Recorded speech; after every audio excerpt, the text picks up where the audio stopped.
Hi friends, welcome back to Siri cooking and లాన్స్కి స్వాగతం అండి. నేను మీ ప్రతిభ. ఇవాళ వీడియోలో వాష్రూమ్ టైల్స్ అనేవి ఇలా తెల్లగా మరకలుగా అయితే ఎలాంటి హార్పిక్ని కానీ కెమికల్స్ని వాడకుండానే అతి తక్కువ సమయంలో ఈజీగా ఈ వాష్రూమ్ టైల్స్ని క్లీన్ చేసుకోవచ్చు. అయితే దానికోసం మనం ముందుగా ఒక మగ్గులో 1 కప్పు వరకు నేను వాషింగ్ మిషన్లో వేసే లిక్విడ్ ఏదైనా పర్వాలేదండి, దానిని తీసుకోవాలి. ఇది వేసిన తర్వాత దీనితో పాటు 1 టీ స్పూన్ వరకు ఈటింగ్ సోడాను కూడా వేసుకోవాలి. ఈటింగ్ సోడా అనేది క్లీనింగ్ ప్రాసెస్లో చాలా బాగా యూజ్ అవుతుంది. ఇప్పుడు దీనిని ఈ లిక్విడ్లో కలిసేటట్టు బాగా మిక్స్ చేసుకోండి. వీటిలోకి మామూలు వాటర్ కాకుండా హాట్ వాటర్ని మాత్రమే మిక్స్ చేసుకోవాలి. హాట్ వాటర్ వేయడం వల్లనే టైల్స్ పైన ఉండే మరకలు అనేవి తొలగిపోతాయి. ఇలా ఒకసారి మిక్స్ చేసుకున్నాక ఈ వాటర్ని వాష్రూమ్ టైల్స్ పైన జీలకరించాలి. ఈ వాటర్ అనేది సరిపోకపోతే మీరు మరికొద్దిగా కూడా మిక్స్ చేసుకోవచ్చు. నాకైతే ఇక్కడ పూర్తిగా సరిపోయాయండి. ఆ తర్వాత వీటిని క్లీన్ చేసుకుందాం. ఒక బ్రష్ని తీసుకొని బాత్రూమ్ని అలాగే వాటి టైల్స్ని కూడా 1 నిమిషం పాటు బాగా రఫ్ చేయాలి. వీటి కోసం మనం ఎక్కువగా డబ్బులు ఖర్చు పెట్టి హార్పిక్ లాంటి కెమికల్స్ని యూజ్ చేయాల్సిన అవసరమే ఉండదు. ఇలా టైల్స్ పై ఉండే మరకలు అనేవి త్వరగా వెళ్ళిపోతాయి. ఇలా టైల్స్ని పూర్తిగా క్లీన్ చేసుకోండి. దీనితో వాష్రూమ్ టైల్స్నే కాదండి, ఈ లిక్విడ్తో మనము వాష్రూమ్ని కూడా క్లీన్ చేసుకోవచ్చు. మీకు ఆ వీడియోని కూడా మరొక వీడియోలో షేర్ చేశాను. వీడియో ఎక్కువగా అవుతుందని ఓన్లీ వాష్రూమ్ టైల్స్ని క్లీన్ చేసి చూపిస్తున్నాను. చూసారు కదండి, ఇలా బ్రష్తో క్లీన్ చేసుకున్న తర్వాత మనము వాటర్తో పూర్తిగా క్లీన్ చేసుకోవచ్చు. టైల్స్ పై ఉండే మరకలు కానీ వాష్రూమ్లో ఉండే ఎలాంటి జిడ్డు మరకలైనా ఈజీగా తొలగిపోతాయి. మళ్ళీ ఎప్పటిలాగా నీట్గా క్లీన్గా కనబడుతుంది. ఈ లిక్విడ్ తోటే నేను ట్యాప్స్ని కూడా క్లీన్ చేశానండి. వాటిపై కూడా సోప్ మరకలు కానీ నీటి మరకలు కానీ ఏర్పడకుండా ఉన్నాయి. చూస్తున్నారు కదండి, ఇలా ట్యాప్తో క్లీన్ చేసిన వెంటనే కూడా మనకి టైల్స్ పై ఉండే మరకలు అనేవి ఒక్కటి కూడా కనబడవు. చూసారు కదండి, ఆరిన తర్వాత మీకు చూపిస్తున్నాను వాష్రూమ్ అనేది ఎలా నీట్గా క్లీన్గా కనబడుతుందో. ఇంతకుముందు దీనిపై అయితే తెల్లటి మరకలు అనేవి ఎక్కువగా ఏర్పడినాయి. టైల్స్ కూడా చాలా నీట్గా ఉంటాయండి, ఎక్కడ కూడా మరకలు అనేవి కనిపించవు. చూసారు కదండి, ట్యాప్స్ కూడా నీట్గా ఏర్పడుతున్నాయి. ఇంట్లో ఎన్ని బాత్రూమ్లు ఉన్నా కూడా విసుగు చెందకుండా మామూలుగా ఇల్లు ఊడ్చిన విధంగానే బాత్రూమ్ని క్లీన్ చేసుకోవచ్చండి. రుద్ది క్లీన్ చేయాల్సిన పని కూడా లేదు. ఎంత గారపట్టిన మరకలైనా సరేనండి, ఇది అమ్మమ్మ కాలంలో వాడే పద్ధతి. అప్పుడు ఇలాంటివి ఏవి కెమికల్స్ లేకుండే కదండి. ఇది ఒక్కటే వేసి బాత్రూమ్ అంతా కూడా క్లీన్ చేసేవారు. ఇక్కడ టైల్స్ కానీ ట్యాప్స్ కానీ తెల్లటి మరకలు, డోర్స్ పైన కూడా సోప్ మరకలు పడి తెల్లగా మారిపోతాయి కదండి. అన్నిటినీ కూడా ఎలాంటి కెమికల్స్ని వాడకుండా ఒకే ఒక ఇంగ్రీడియంట్తో మనము బాత్రూమ్ని రుద్ది కడగాల్సిన పని లేకుండా చీపురు కట్టతో జస్ట్ ఇలా రాస్తే క్లీన్ అయిపోతుంది. అయితే అది ఏదో నేను వీడియో ఎండింగ్లో చూపిస్తానండి. నేను ఇక్కడ ఈ పౌడర్ని ఇలా ముందుగానే ఎక్కడైతే గారపట్టిన మరకలు ఎక్కువగా ఉన్నాయో ఆ ప్లేస్లో డైరెక్ట్గా ఈ పౌడర్ని ఇలా వేసేయండి. తర్వాత టైల్స్ని క్లీన్ చేసుకోవడానికి ఇలా బకెట్లో కొన్ని వాటర్ని పట్టిన తర్వాత ఈ పౌడర్ని 2-3 టీ స్పూన్స్ వరకు యాడ్ చేసుకోవాలి. దీంట్లో ఇంకేమి కలపాల్సిన అవసరం లేదండి. కొన్ని వాటర్ని యాడ్ చేసామనుకోండి, మనం వేసిన పౌడర్ అనేది పూర్తిగా కలిసిపోతుంది. ఇప్పుడు ఈ పౌడర్ కలిసిన వాటర్ని ఈ టైల్స్ పైన కొన్ని చల్లుకుంటూ, ఫ్లోర్ పైన చల్లుకుంటూ మనము ఒక 2-3 మినిట్స్ పాటు అలాగే ఉంచేసేయాలండి. టైం ఎక్కువగా ఉన్న వాళ్ళైతే మనము హార్పిక్ని వేసి ఒక 10 to 15 మినిట్స్ అలాగే ఉంచేసాం కదా, ఇది కూడా అలాగే ఉంచేసామనుకోండి టైల్స్ పైన పడ్డ మరకలు అయితే ఇట్టే తొలగిపోతాయండి, అంత ఈజీగా క్లీన్ అయిపోతాయి. ఇలా డోర్ పైన కూడా ఈ వాటర్ని వేసేసి వాష్రూమ్ టైల్స్ పైన ఇలా ముందుగా పౌడర్ని చల్లకుండా ఈ వాటర్ని చల్లిన తర్వాతనే మనము ఈ తడి దాని మీద ఈ పౌడర్ని అక్కడక్కడ వేసుకుంటూ చల్లుకోవాలి. డైరెక్ట్గా పొడి దాని మీద ఈ పౌడర్ని వేసామనుకోండి క్లీన్ చేయడం అంత ఈజీ కాదు. ఇలా తడిగా ఉన్న తర్వాతనే ఈ పౌడర్ని వేసుకొని మనము చీపురు కట్టతో క్లీన్ చేసుకోవాలి. టైల్స్ పైన కూడా ముందు వాటర్ని వేసాం కదండి, చూడండి ఇప్పుడు ఇలా పౌడర్ వేసామనుకోండి దానిపైన ఇలా అతుక్కపోతుంది. మనము పొడిగా వేసామనుకోండి పౌడర్ అంతా కూడా కింద పడిపోతుంది. తర్వాత మనము ఈజీగా క్లీన్ చేసుకోవచ్చు. కొబ్బరి చీపురు ఉంటుంది కదండి, దాంతో ఇలా వాష్రూమ్ని క్లీన్ చేసుకుంటే సరిపోతుందండి. బ్రష్తో పదే పదే రుద్దాల్సిన పని కూడా లేదు. ఎంత గారపట్టిన మరకలైనా లేదా టైల్స్ పైన తెలుపు మరకలు ఎక్కువగా ఉన్నప్పుడు ఈ పౌడర్ని వేసి మామూలుగా బ్రష్తో కాకుండా ఇలా చీపురు కట్టతో క్లీన్ చేసుకోండి. ఫ్లోర్ని క్లీన్ చేసుకున్నాక వాష్రూమ్ టైల్స్ ఉంటాయి కదండి, దాన్ని కూడా నేను ఈ చీపురు కట్టతో క్లీన్ చేస్తున్నాను, బ్రష్ని యూజ్ చేయనండి. ఇది వేసి క్లీన్ చేసే నురుగా వస్తలేదు అనుకుంటున్నారు కదండి, నేను బ్రష్తో క్లీన్ చేసి చూపిస్తున్నాను. చూడండి టైల్స్ పైన నురుగా ఎలా వస్తుందో, దానికోసమే మీకు చూపించడానికి ఇక్కడ బ్రష్ని యూజ్ చేశాను. బ్రష్ కూడా అవసరం లేదండి, చీపురు కట్టతో క్లీన్ చేసుకుంటే సరిపోతుంది. ఇప్పుడు గారపెట్టిన వాష్రూమ్ని మాత్రం నేను చీపురు కట్టతో కాకుండా ఇలా బ్రష్తో క్లీన్ చేసుకుంటున్నాను. ఈ పసుపు మరకలు అనేవి అంత ఈజీగా తొలగిపోవండి. నేను ఇక్కడ ఈ పౌడర్ని వేసినాక ఒక 2 మినిట్స్ మాత్రమే అలాగే ఉంచేసాను. ఇలా ఎక్కువ గారపట్టిన మరకలు ఉన్నప్పుడు మాత్రం ఒక 5 to 10 మినిట్స్ పాటు ఈ మరకల పైన చల్లి అలాగే వదిలేసేయండి. ఆ తర్వాత వాటర్ని చల్లుకుంటూ క్లీన్ చేసుకున్నారనుకోండి ఎంత గారపట్టిన మరకలైనా తొలగిపోతాయి. మన ఇంట్లో ఎన్ని బాత్రూమ్లు ఉన్నా సరేనండి ఇది ఒక్క పౌడర్ వేసి క్లీన్ చేసుకోవచ్చు. దీని కాస్ట్ కూడా చాలా తక్కువగా ఉంటుందండి. హార్పిక్ లాంటి కెమికల్స్ని యూజ్ చేయాలంటే ప్రైస్ అయితే ఎక్కువగా ఉంటుంది. మళ్ళీ కెమికల్స్ కాబట్టి మనము అన్ని జాగ్రత్తలు తీసుకొని క్లీన్ చేయాల్సిన పని కూడా ఉంటుంది. దీనికి ఎలాంటి జాగ్రత్తలు కూడా అవసరం లేదండి. కావాలనుకుంటే మీరు చెప్పులు కానీ గ్లౌజులు కానీ వేసుకొని క్లీన్ చేసుకోవచ్చు. నేనైతే ఇక్కడ డైరెక్ట్గానే క్లీన్ చేసుకుంటున్నాను. ఇప్పుడు వాష్రూమ్ డోర్ కూడా తెల్లటి మరకలు ఏర్పడ్డాయి కదండి, దానిపైన కూడా ఈ వాటర్ని వేసేసి ఇలా చీపురు కట్టతో క్లీన్ చేసుకుంటున్నాను. ఈ పౌడర్ అయితే డైరెక్ట్గా బట్టలపైన పడకుండా చూసుకోండి, మిగతాదంతా కూడా ఎలాంటి జాగ్రత్తలు అవసరమే ఉండదు. చూసారు కదండి, నేను ఇలా చీపురు కట్టతో క్లీన్ చేసుకున్నాక ఇప్పుడు డైరెక్ట్గా ఇలా వాటర్తో క్లీన్ చేసుకోవచ్చు. నాకైతే ఇక్కడ వాష్రూమ్ని క్లీన్ చేసుకోవడానికి టైం అనేది ఎక్కువగా పట్టలేదండి. నేనైతే ఇక్కడ 2 బాత్రూమ్లను కూడా ఒకేసారి క్లీన్ చేసుకున్నాను. ఇండియన్ టాయిలెట్ని వెస్టర్న్ టాయిలెట్ని ఒకేసారి క్లీన్ చేసుకున్నానండి. నాకు టైం అనేది ఎక్కువగా పట్టలేదు. వీడియో లెంతీ అవుతుందని ఇలా వెస్టర్న్ టాయిలెట్ని క్లీన్ చేసి చూపించాను. చూసారు కదండి, మరకలు కూడా ఇట్టే తొలగిపోయాయి. ఈ పౌడర్తో క్లీన్ చేసుకున్నారనుకోండి హార్పిక్ కంటే కూడా చాలా నీట్గా కొత్త బాత్రూమ్లా మెరిసిపోతాయండి. టైల్స్ అయితే అద్దంలా మెరిసిపోతాయి, అంత నీట్గా తయారవుతుంది. లిక్విడ్లు వేసి క్లీన్ చేసుకున్నాం అనుకోండి నురుగా ఎక్కువగా వస్తుంది, కానీ క్లీన్ అయితే అంత ఈజీగా కావు. కానీ ఇది నురుగా రాదండి, మనము జస్ట్ ఇలా బ్రష్తో కానీ చీపురు కట్టతో అప్లై చేస్తే సరిపోతుందండి. నురుగా వస్తేనే క్లీన్ అవుతుంది అనుకుంటారు, కానీ నురుగా రాకపోయినా కూడా ఈ పౌడర్ వేసి చూడండి ఈజీగానే క్లీన్ అయిపోతాయి. ఈ పౌడర్ వేయకముందు చూసారు కదండి గారపట్టిన మరకలు అనేవి ఎలా ఉన్నాయో, ఇప్పుడు చూసారు కదండి వాష్రూమ్ అనేది ఎంత నీట్గా క్లీన్గా తయారైందో. మనము బ్రష్ పెట్టి పదే పదే రుద్దాల్సిన పని లేదండి. ఇల్లు ఎంతసేపు అయితే ఊడ్చుకుంటామో బాత్రూమ్ని కూడా అంతేసేపు ఊడ్చుకుంటే సరిపోతుంది. ఇదే కాకుండా ఇండియన్ టాయిలెట్ వాష్రూమ్ని కూడా చూపించాను కదండి, అది కూడా కొత్త దానిలా నీట్గా మెరిసిపోతుంది కదా.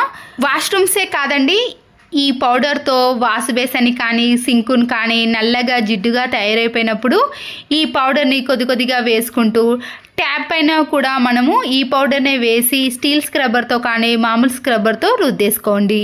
వాటర్ వేసినాక చూడండి ఇంతకు ముందు దానికి ఇప్పటికీ తేడా చూసారు కదండి, తెల్లగా ఎంత నీట్గా కనబడుతుందో. ఈ పౌడర్తో వాష్రూమ్నే కాదండి ఇంట్లో ఉండే చాలా వాటిని కూడా ఈ ఒక్క పౌడర్ తోటే క్లీన్ చేసుకోవచ్చు. వాష్రూమ్లో ఉండే ట్యాప్స్ అయితే సోప్ మరకలు పడి జిడ్డుగా తయారవుతాయి కదా, మీరు ఈ పౌడర్ని వాటర్తో కానీ లేదా డైరెక్ట్గా ట్యాప్స్ పైన ఈ పౌడర్ని వేసి స్క్రబ్బర్తో రుద్దేస్తే సరిపోతుంది. ఇలా రుద్దేసిన తర్వాత వాటిపై వాటర్ని వేశారనుకోండి ట్యాప్స్ కూడా కొత్త వాటిలా మెరిసిపోతాయండి. ఎక్కువగా జిడ్డుగా ఉన్నాయనుకోండి, దానిపై కొన్ని వాటర్ని వేసి 2 మినిట్స్ అలాగే ఉంచేసి క్లీన్ చేసుకోవాలి. వాష్రూమ్ ని రుద్దడానికి బ్రష్ అవసరం లేదండి, ఇలాంటి కొబ్బరి చీపురు కట్ట ఉంటే సరిపోతుంది. వాష్రూమ్ కూడా నీట్గా కనబడాలంటే వాషింగ్ మిషన్ లో వేసే లిక్విడ్ ప్యాకెట్ ఉంటుంది కదండి, అది అయిపోయిన తర్వాత పడేయకుండా ఇలా వీడియోలో చూపించిన మాదిరిగా కట్ చేసి దానికి ఏవైనా నాడలను ఇలా ముడి వేసుకుని మనము వాష్రూమ్లో ఉండే మేకు కానీ లేదా ఏదైనా ట్యాప్కి వేసేసామనుకోండి, వాష్రూమ్లో పడ్డ వేస్టేజ్ని అంతా కూడా ఈ కవర్లో వేసుకోవచ్చు. ఈ పౌడర్ ఏందో చూపిస్తున్నాను చూడండి, బ్లీచింగ్ పౌడర్ అండి. ఇది వాష్రూమ్ని కానీ సింక్ని కానీ వాష్ బేసిన్ని కానీ క్లీన్ చేసుకోవచ్చు. ఓన్లీ 40 రూపీసే.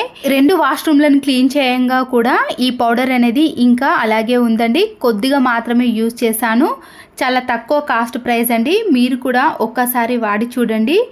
చూసారు కదండి, వాష్రూమ్ని మొత్తం క్లీన్ చేసినాక వాష్రూమ్ కానీ టైల్స్ కానీ సింక్ కానీ వాష్రూమ్ డోర్ కానీ ఒకటి కాదండి, ఈ ఒక్క పౌడర్తో మనము వాష్రూమ్ మొత్తాన్ని కూడా సోప్ బాక్స్ని కూడా క్లీన్ చేసుకోవచ్చు. ఎంత గారపట్టిన మరకలైనా క్లీన్ చేసుకోవడానికి ఎలాంటి కెమికల్స్ని యూజ్ చేయకుండా ఇలా తక్కువ ప్రైస్ ఉన్న బ్లీచింగ్ పౌడర్ని వాడి చూడండి. ఈ పద్ధతి ఇప్పటిది కాదండి, మన అమ్మమ్మ కాలంలో ఎలాంటివి వాడకుండా ఒక బ్లీచింగ్ పౌడర్ తోటే వాష్రూమ్ని క్లీన్ చేసుకునేవారట. చాలామందికి తెలియదండి, బ్లీచింగ్ పౌడర్తో వాష్రూమ్ని సింక్ను వాష్ బేసిన్ని గారపట్టిన మరకలని ఈజీగా క్లీన్ చేసుకోవడానికి వాడవచ్చు. మీకు నచ్చితే మాత్రం ఈ పద్ధతిని ఒక్కసారి ట్రై చేసి చూడండి. అంటే బాత్రూమ్ని అయినా రుద్ది కడగాల్సిన పని లేకుండా, ఎన్ని బాత్రూమ్లు ఉన్నా కూడా టెన్షన్ లేకుండా ఇంట్లో ఉండే వాటితోటే ఈజీగా క్లీన్ చేసుకోవచ్చు. ఇక్కడ చూపిస్తున్నాను చూడండి, మా బాత్రూమ్ అనేది నేను ఒక 15 డేస్ వరకు క్లీన్ చేయలేదు, అయినా ఈ తెల్లటి మరకలు అనేవి అస్సలకే పోతలేవండి. చాలాసార్లు హార్పిక్ని కానీ కొన్ని కెమికల్స్ని యూజ్ చేసి కూడా నేను క్లీన్ చేసుకున్నా కానీ మళ్ళీ తర్వాత లేదా కొన్ని రోజులకు ఇలా వైట్ మరకలు అనేవి వచ్చేస్తున్నాయి. బాత్రూమ్ డోర్ పైన కూడా వేడి నీళ్ళు అలాగే సోప్ మరకలు పడి ఇలా తెల్లగా తయారయ్యాయండి. అలాగే వాష్రూమ్లో ఉండే టైల్స్ కూడా ఇలా తెల్లగా జిడ్డుగా తయారయ్యాయి కదా, వీటిని కూడా మనము తక్కువ టైంలో ఈజీగా ఎలా క్లీన్ చేసుకోవాలనో ఈ వీడియోలో చూసేయండి. దీనికోసం మన ఇంట్లో ఉండే పాడైపోయిన నిమ్మకాయలు కానీ లేదా మంచిగా ఉన్న నిమ్మకాయలు ఏవైనా సరేనండి. ఇక్కడ నేను 2 పాడైపోయిన నిమ్మకాయలను తీసుకున్నాను. దీన్ని చిన్న పీసెస్గా కట్ చేసుకోవాలి. 3 నిమ్మకాయలను తీసుకొని వాటిని చిన్న పీసెస్గా కట్ చేసుకున్నాక స్టవ్ ఆన్ చేసేసి ఒక గిన్నెను పెట్టుకొని దాంట్లో కొన్ని వాటర్ని వేసినాక ఈ నిమ్మకాయలను కూడా వేసేయండి. ఈ నిమ్మకాయలు అనేవి వాటర్లో కొద్దిగా మరిగేంత వరకు అలాగే ఉంచేసిన తర్వాత దీంట్లో 1 టీ స్పూన్ వరకు రాళ్ళ ఉప్పును వేసేయండి. ఆలు కూడా క్లీనింగ్ ప్రాసెస్లో చాలా బాగా యూజ్ అవుతుందండి. ఇక్కడ పాడైపోయిన ఆలుని తీసుకున్నానండి. ఇలా ఎక్కువగా మొలకలు వచ్చినది మనం యూజ్ చేయలేం కాబట్టి వీటిని కూడా ఒక 4-5 పీసెస్ కట్ చేసి ఈ హాట్ వాటర్లో కలిపేసేయండి. ఈ వాటర్ అనేది బాగా మరిగిన తర్వాతనే మనము సర్ఫ్ను కానీ లేదా వాషింగ్ మిషన్లో వేసే లిక్విడ్ని వేసుకోవాలి. ముందుగానే వేసుకున్నాం అనుకోండి, స్టవ్ పైన మొత్తం పొంగుతుందండి, అప్పుడు మళ్ళీ క్లీన్ చేయాల్సిన పని కూడా ఏర్పడుతుంది కదా. మనము మీడియం ఫ్లేమ్లో కానీ లో ఫ్లేమ్లో పెట్టుకొని ఈ వాషింగ్ మిషన్ లిక్విడ్ని వేసినాక ఒక 2-3 మినిట్స్ పాటు మాత్రమే వేడి చేయండి. సర్ఫ్ కానీ లేదా వంట సోడా ఏది వేసినా కూడా హై ఫ్లేమ్లో పెట్టకూడదండి. లో ఫ్లేమ్ కానీ మీడియం ఫ్లేమ్లో పెట్టి ఇలా వేడి చేసిన తర్వాత 2-3 పొంగులు వచ్చినాకనే స్టవ్ని ఆఫ్ చేసుకోవాలి. ఈ హాట్ వాటర్లో ఉన్న నిమ్మకాయలు కానీ లేదా ఆలు ఉంది కదండి, అవి ఏవి రాకుండా మనము ఇలా మగ్గులోకి కొన్ని హాట్ వాటర్ని మాత్రమే వేసుకోండి. మిగిలిన వాటర్ని నేను బకెట్లోకి వేసుకున్నానండి. తర్వాత వీటిని కూడా మనం యూజ్ చేసుకోవచ్చు. ఇలా ముందుగా తీసుకున్న ఈ హాట్ వాటర్ని ఎక్కడైతే తెల్ల మరకలు ఎక్కువగా ఉన్నాయో ఆ ప్లేస్లో వేసేయండి. ఇలా వాష్రూమ్ మొత్తం కూడా ఈ వాటర్ని చల్లిన తర్వాత ఒక 5 మినిట్స్ పాటు బాత్రూమ్ని అలాగే ఉంచేసేయండి. తర్వాతనే మనము బ్రష్ కానీ లేదా వైపర్ని పెట్టి క్లీన్ చేసుకోవాలి. ఎక్కువగా రుద్దాల్సిన పని కూడా ఉండదండి. ఈ మరకలు అనేవి ఈజీగా తొలగిపోతాయి. నేనైతే ఈ వాటర్ని వాష్రూమ్ డోర్ పైన అలాగే సోప్ పెట్టే బాక్స్ ఉంటుంది కదండి వాటిపైన ట్యాప్స్ పైన కూడా వీటన్నిటిని కూడా వేసిన తర్వాత ఒక 5 మినిట్స్ పాటు రెస్ట్ ఇచ్చేసేయండి. 5 నిమిషాల తర్వాత నేను ఇక్కడ వైపర్ స్టిక్ని తీసుకొని క్లీన్ చేసుకుంటున్నానండి. మీరు కావాలంటే బ్రష్ని కానీ చీపురుని కానీ యూజ్ చేసుకోవచ్చు. వైపర్ స్టిక్తో అయితే ఈజీగా క్లీన్ అయిపోతుందండి. పదే రుద్దాల్సిన పని కూడా ఉండదండి. చాలా ఈజీగా క్లీన్ చేసుకోవాలంటే వైపర్ స్టిక్తో కూడా క్లీన్ చేసుకోవచ్చు. హార్పిక్ని కానీ ఏవైనా కెమికల్స్ని యూజ్ చేసినప్పుడు మనము చేతులతో రుద్దే బదులు ఇలా వైపర్ స్టిక్తో కూడా క్లీన్ చేసుకోవచ్చండి. మన చేతికి అంటుకోకుండా ఎలాంటి మరకలు అనేవి లేకుండా నీట్గా క్లీన్ చేసుకోవచ్చు. వాష్రూమ్ టైల్స్కి కూడా ఈ వైపర్ స్టిక్ తోటే క్లీన్ చేసుకోవచ్చండి. మీరు కావాలనుకుంటే కొద్దిగా లైజాల్ని వేసి కూడా ఈ టైల్స్ని క్లీన్ చేసుకున్నా కూడా మంచి సువాసన అనేది వస్తుంది.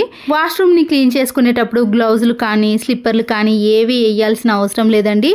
ఎలాంటి కెమికల్స్ని వాడకుండా ఇలా సింపుల్ పద్ధతిలో మనము క్లీన్ చేసుకోవచ్చు.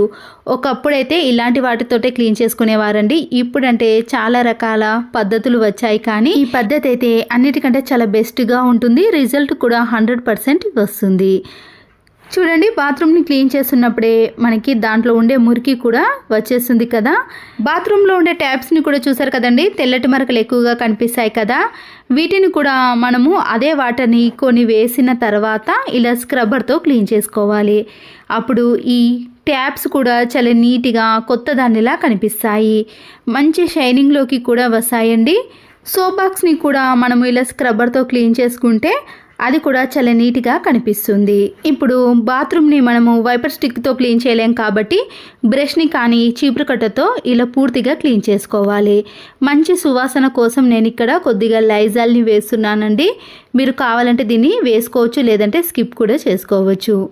ఇప్పుడు బ్రష్తో రుద్దేశామనుకోండి, ఎలాంటి మరకలైనా క్లీన్ అయిపోతాయి. ఇక్కడ రుద్దేటప్పుడు నురుగా రాదు, కానీ ఎలాంటి మరకలు అనేవి అస్సలకే ఉండవండి. మనము ఇక్కడ ఎక్కువగా సర్ఫ్ను కానీ వాషింగ్ మిషన్ లిక్విడ్ని యూజ్ చేయలేం, కానీ నిమ్మకాయ రసంలో ఉండే సిట్రిక్ ఆమ్లం అనేది క్లీన్ చేయటంలో చాలా బాగా యూజ్ అవుతుంది. నేను ఇక్కడ ఆలును కూడా యూజ్ చేశాను కదండి. ఆలు అయితే నేను ఇంతకుముందు వీడియోలో వెనుక ప్యాన్కి నల్లటి మరకలు ఎక్కువగా ఉంటాయి కదండి, దాన్ని కూడా ఇలా హాట్ వాటర్లో వేసి క్లీన్ చేశానండి. అప్పుడు అయితే ఒక్క మరక కూడా కనిపించలేదు. ఈ ఆలు కానీ నిమ్మకాయలు అనేవి చాలా బాగా యూజ్ అవుతాయి. వాష్రూమ్ డోర్ని బ్రష్తో రుద్దకూడదండి, దానికి ఉండే పెయింట్ అనేది పోతుంది. ఇలా స్క్రబ్బర్ని కానీ లేదా స్పాంజ్ స్క్రబ్బర్లు ఉంటాయి కదండి, దాంతోటే మనము వాష్రూమ్ డోర్ని క్లీన్ చేసుకోవాలి. వాష్రూమ్లో ఉండే అన్నిటినీ రుద్దేసిన తర్వాత ఇప్పుడు ట్యాప్తో క్లీన్ చేసుకొని చూడండి, మీకు వాష్రూమ్ అనేది చాలా నీట్గా అద్దంలా మెరిసిపోతుంది. తర్వాత కూడా మీకు ఒక్క మరక కూడా కనిపించదండి. తెల్లటి మరకలు కానీ లేదా జిడ్డు పట్టిన మరకలు, గార పట్టిన మరకలు ఏవైనా సరేనండి, ఇలా నిమ్మకాయతోటి క్లీన్ చేసుకున్నారనుకోండి ఈజీగా క్లీన్ అయిపోతాయి. అంతే కదండి, పదే పదే బ్రష్తో రుద్దాల్సిన పని కూడా ఉండదు. మామూలుగా మనము ఇలా వైపర్ స్టిక్తో కానీ బ్రష్తో క్లీన్ చేసుకుంటే మరకలు అనేవి అన్నీ తొలగిపోతాయి. బాత్రూమ్ టైల్స్ పైన ఉండే తెల్లటి మరకలు కూడా మీకు కనిపించవండి, ఇలా నీట్గా కనబడుతుంది. తర్వాత మనము ట్యాప్ వాటర్తో బాత్రూమ్ అన్నిటిని క్లీన్ చేసుకున్నాం అనుకోండి, దాంట్లో ఉండే గారపట్టిన మరకలు కానీ ఎల్లో మరకలు ఏవైనా సరేనండి నీట్గానే క్లీన్ అయిపోతాయి. చూడండి, బాత్రూమ్ని క్లీన్ చేసుకోవడానికి కూడా మనకి ఎక్కువ టైం పట్టదండి. ఇలా తక్కువ టైంలో మనం ఎన్ని బాత్రూమ్లు అయినా క్లీన్ చేసుకోవచ్చు.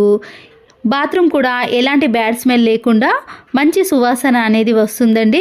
బాత్రూమ్ క్లీన్ చేసేటప్పుడు కొద్దిగా లైజల్ని కానీ కంఫర్ట్ని వేసి క్లీన్ చేసుకుంటే బ్యాడ్ స్మెల్ అనేది అస్సలకే రాదు. చూసారు కదండి, వాష్రూమ్ యొక్క టైల్స్ని కానీ ట్యాప్స్ని కానీ డోర్ని కానీ సోప్ బాక్స్ని కానీ ఎన్నైనా సరేనండి, మీరు సింక్ని కానీ ఎలా క్లీన్ చేసుకోవాలన్నా కూడా ఈ నిమ్మకాయ రసంతో క్లీన్ చేసుకుంటే తెల్లటి మరకలు అనేవి అస్సలకే కనిపించవు. ఇప్పుడు చూడండి, ఇంతకుముందు క్లీన్ చేయనప్పుడు ఎలా ఉందో, క్లీన్ చేసిన తర్వాత వాష్రూమ్ అనేది ఎంత నీట్గా అద్దంలో మెరిసిపోతుంది కదండి. అంతేకాకుండా మీకు ఒక్క మరక కూడా కనిపించదు. వాష్రూమ్ డోర్ కానీ టైల్స్ కానీ ఏవైనా సరేనండి, ఇలా మరకలు అనేవి లేకుండా మనము తక్కువ టైంలో ఈజీగా క్లీన్ చేసుకోవచ్చు. కొన్ని వాష్రూమ్లో గారపట్టిన ఎల్లో మరకలు కూడా ఉంటాయి కదండి, వాటికి కూడా ఇదే పద్ధతిలో క్లీన్ చేసుకోవాలి. నేను ఈ వాటర్ని కొన్ని ఈ వాష్రూమ్లో వేసి ఇలా బ్రష్తో రుద్దేశాను. ఇక్కడ ఎల్లో గారపట్టిన మరకలు కూడా మీకు అస్సలకే కనిపించవండి. ఇలా ఇంట్లో ఎన్ని బాత్రూమ్లు ఉన్నా సరేనండి, టెన్షన్ లేకుండా 5 నిమిషాలలో మనము వాష్రూమ్ని క్లీన్ చేసుకోవచ్చు. ఇలాంటి వాటి కోసం కెమికల్స్ని యూజ్ చేయడం కంటే మన ఇంట్లో ఉండే వాటితోటే తక్కువ డబ్బులు ఖర్చు పెట్టి లేదా పాడైపోయిన వాటితోటే కూడా క్లీన్ చేసుకున్నా కూడా మనకి పైసా ఖర్చు లేకుండా వాష్రూమ్ని ఇలా సింపుల్గా క్లీన్ చేసుకోవచ్చు. ఇక్కడ నేను తక్కువ టైంలో ఇంట్లో ఉండే 2 బాత్రూమ్లను కూడా వెంటనే క్లీన్ చేసుకొని చూపిస్తున్నానండి. వీడియో లెంతీ అవుతుందని ఇలా క్లీన్ అయిన తర్వాతనే మీకు ఈ వాష్రూమ్ని చూపిస్తున్నాను. ఇక్కడ కూడా గారపట్టిన మరకలు ఎక్కువగా ఉండేనండి. వాటిని కూడా ఇలా సింపుల్ పద్ధతిలోనే క్లీన్ చేసుకున్నాను. వాష్ బేసిన్ కానీ సింక్ కానీ ఏవైనా సరేనండి నీట్గానే క్లీన్ అయిపోయాయి. వాష్రూమ్ని మనము ఎప్పుడు కూడా క్లీన్ చేయకుండా మంచి సువాసన రావాలి అంటే మాస్క్ని కానీ లేదా ఏదైనా చినిగిపోయిన సాక్స్ ఉంటుంది కదండి, దాన్నైనా తీసుకోవచ్చు. ఇలా మాస్క్ యొక్క పై భాగాన్ని కట్ చేసి ఓపెన్ చేసిన తర్వాత ఒక ప్లేట్ని తీసుకోండి. అయితే మాస్క్ని కట్ చేసేటప్పుడు ఒక సైడ్ మాత్రమే కట్ చేయాలండి, మిగతా సైడ్ అలాగే ఉంచేసేయాలి. మిగిలిపోయిన సోపులు కానీ లేదా బట్టల సోపులు ఉంటాయి కదండి, దాన్నైనా తీసుకోవచ్చు. ఇలా గ్రేటర్తో సన్నగా తురుముకోవాలి. లేదా చిన్న చిన్న సోప్ ముక్కలు ఉంటాయి కదండి, అదైనా పర్వాలేదు, వాటిని కూడా వేసేయచ్చు. వాష్రూమ్ అనేది ఎక్కువ రోజులు మంచి సువాసన రావాలి అంటే నేను ఇలా కొద్దిగా తురుముకున్నానండి. మిగిలిపోయిన సోప్ ముక్కలను కూడా వేసేసి 1 టీ స్పూన్ వరకు రాళ్ళ ఉప్పు ఉంటుంది కదా, దాన్ని కూడా వేసేయండి. వీటితో పాటు కొద్దిగా కోల్గేట్ పేస్ట్ని యాడ్ చేయండి. చివర్లో వాషింగ్ మిషన్లో వాడే లిక్విడ్ ఉంటుంది కదండి, లేదా హ్యాండ్ వాష్ లిక్విడ్ ఉంటుంది కదండి, దాన్నైనా తీసుకోవచ్చు. ఈ రెండిట్లో ఏదో ఒకటి కొద్దిగా మిక్స్ చేసేయండి. ఇవన్నీ వేయటం వలన వాష్రూమ్లో నుంచి బ్యాడ్ స్మెల్ అనేది అస్సలకే రాదండి. అంతేకాకుండా ప్రతిరోజు క్లీన్ చేయాల్సిన పని కూడా ఉండదు. వాష్రూమ్ అనేది దానంతటా అదే క్లీన్ అయిపోతుంది. మంచి సువాసన కూడా వస్తుంది. ఇప్పుడు వీటన్నిటిని కూడా మనము కట్ చేసుకున్న మాస్క్లోకి వేసుకోవాలి. ఇలా ఓపెన్ ఉంది కాబట్టి దీనికి ముందుగానే కట్ చేసిన థ్రెడ్స్ ఉన్నాయి కదండి, దాన్ని ఇలా ఓపెన్ చేసిన దానికి క్లోజ్ చేసేయండి. ఈ నాడలతో క్లోజ్ చేసినాక గట్టిగా ఇలా ముడివేసిన తర్వాత వాష్రూమ్లో ఉండే ఫ్లష్ ట్యాంక్లో వేసేయండి. ఈ ఫ్లష్ ట్యాంకులో ఈ మాస్క్ అనేది కింద వాటర్కి తగిలే విధంగా వేయాలి, లేదా పూర్తిగా దాంట్లో వేసినా పర్వాలేదు. కోల్గేట్ పేస్ట్ని మనము లిక్విడ్ని వేయటం వలన వాష్రూమ్ అనేది దానంతటదే క్లీన్ అయిపోతుంది. ప్రతిసారి ఫ్లష్ని ఆన్ చేసిన వెంటనే కూడా బాత్రూమ్ అనేది క్లీన్ అవ్వటమే కాకుండా మంచి సువాసన అనేది వస్తుంది. ఇలా వాష్రూమ్ని మనము ఎన్నిసార్లు ఫ్లష్ని ఆన్ చేసినా కూడా ఇదే పద్ధతిలో క్లీన్ అయిపోతుంది. ఇది ఒక 15 to 20 డేస్ పాటు వాష్రూమ్లో క్లీన్ అవ్వటమే కాకుండా మంచి సువాసన అనేది వస్తుందండి. ప్రతిరోజు క్లీన్ చేయాల్సిన పని కూడా ఉండదు.